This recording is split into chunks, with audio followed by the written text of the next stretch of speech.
How to change your Instagram password. Are you looking for ways to change your password on Instagram? Then watch this straightforward video to the end.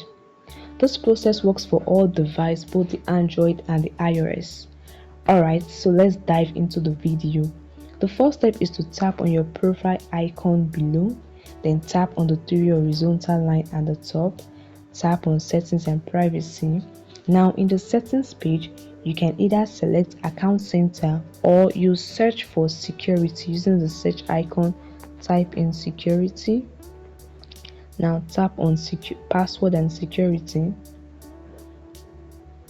In this password and security page, tap on change password.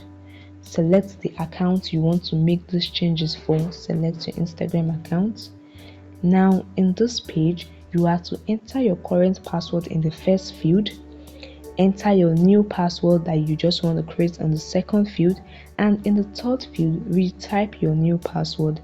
It is essential to choose a strong password to protect your account, considering using a combination of letters, both uppercase and lowercase, numbers and special character for better security. Once you are done with inputting your password, tap on change password below, and this way Instagram will notify you immediately that your password has been changed. I hope this video helped you. Hit the like button and subscribe to get more useful content like this. See you in the next video.